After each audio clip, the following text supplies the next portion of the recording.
walk into the kitchen, you saw the look on my face, you saw the look on my heart to get out of this place. I sense something I've never seen before. When you put on the pineapple, we couldn't be friends. Welcome back to my channel. Balik lagi bersama saya di channel K Kuadrat. Jadi di video kali ini ini saya bikin video ini yang pertama di 2022. Dan baru pertama lagi saya naik sepeda. Udah hampir setahun nggak naik sepeda nih. Dulu pas di Nagano sih, karena hatakenya deket-deket ya, jadi nggak dikasih sepeda. Tapi ke Eki deket, hampir 10 menitan lah, jadi nggak perlu ada sepeda. Nah, perlu kalian ketahui juga kalau di pertanian ini ada yang dikasih sepeda, ada yang enggak. Itu tergantung si otosangnya ya, otosang sama pemiliknya. Nah, di video kali ini kita coba akan membahas sedikit curhat-curhat. Berapa sih uang yang bisa dikirim ke Indonesia dalam per bulannya kalau kerja di Jepang? Nah, dari pengalaman saya dan sudah saya cari-cari sumber-sumbernya gitu, tanya-tanya ke orang-orang sini gitu, ke Kensusei. Emang di sini itu gajinya rata-rata di atas 12 juta.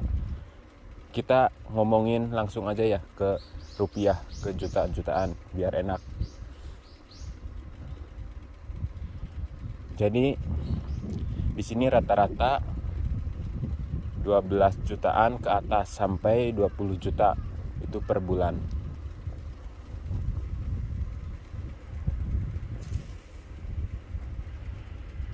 Orang-orang kan ngomongnya enak, dapat gaji gede di atas 10 juta per bulan. Cuma kan mereka gak tahu realita di sini. Realitanya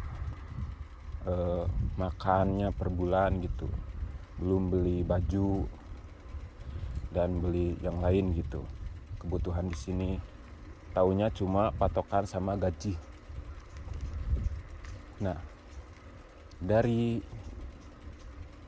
biaya makan, terus potongan-potongan apalah, beli baju apa, kira-kira per bulannya bisa kirim berapa.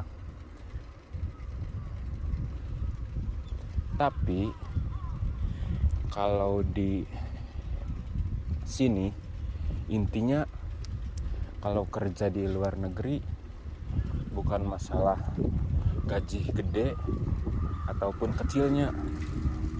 Yang penting itu uangnya harus kumpul.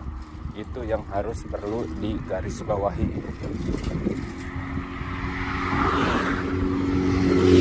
Nah,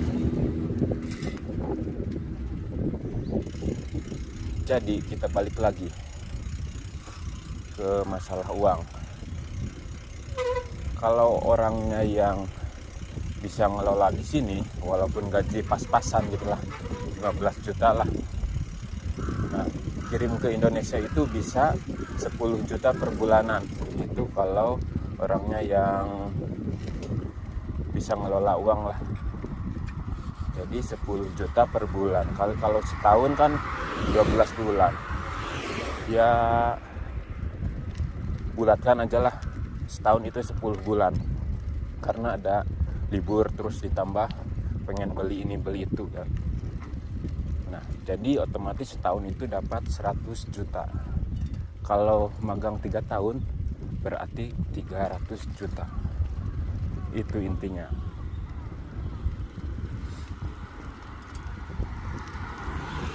Nah, 300 juta itu kalau di Indonesia kan besar. Tapi kalau di sini ya gimana ya? Kalau dibilang besar, kalau dibilang kecil, gimana tuh? Ya standar lah kalau hidup di sini dapat gaji segini mah. Tapi kalau dibawa ke Indonesia itu gede. PR yang kedua, kalau kita punya uang, anggaplah setahunnya 100 juta. Nah, 100 juta itu buat apa? Itu PR poin yang penting. Nanti di Indonesianya buat apa? Karena rata-rata di sini itu kalau yang udah ke Jepang pulang, udah 3 tahun ya pulang ke Indonesia, udah punya tabungan. Nah, kemudian malah pengen balik lagi ke sini. Nah, katanya ya pas pulang mah pengen usaha aja lah di Indonesia gitu biar bareng sama keluarga. Cuma kan nanti ketika pas pulang malah pengen balik lagi ke sini, katanya uangnya gajinya terasa kecil gitu kalau di Indonesia, karena kerja di sini udah merasa dapatkan gaji gede gitu, jadi kaget. Sebisa mungkin kalau yang kerja di luar negeri, di Jepang, di Korea, di Taiwan, di manalah, ya intinya itu bukan masalah kita dapat gaji gede ataupun kecil pas di luar negerinya. Yang penting itu uangnya kumpul apa enggak, itu poin pentingnya. Jadi ya kalau pas datang ke sinilah harus ingat lagi tujuannya, karena pas tiba di sini ya, apalagi kerjanya di kota, banyak banget gangguannya, bukan main asli. Dingin deh, ntar dulu kayak capek, dinginan.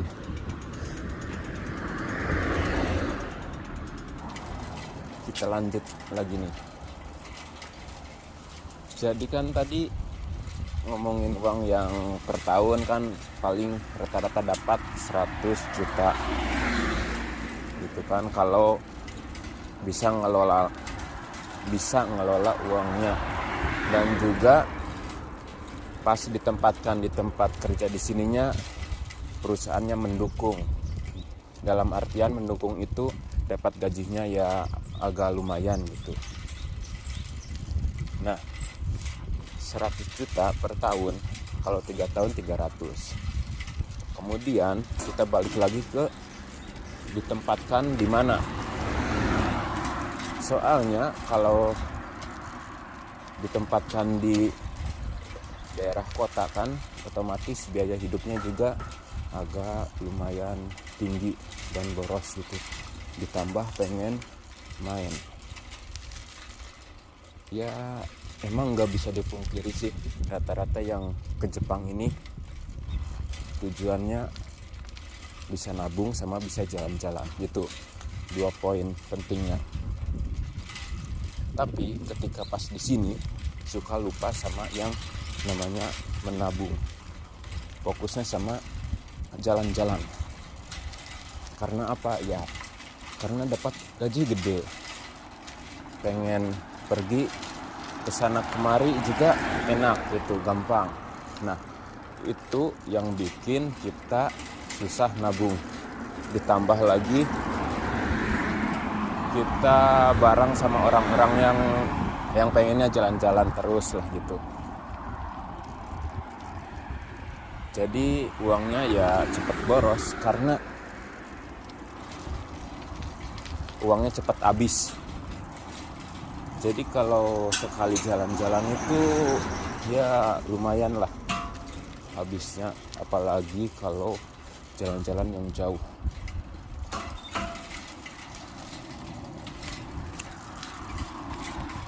Nah, itu aja sih kalau masalah gaji. Bau-bau angin ini udah. Iya.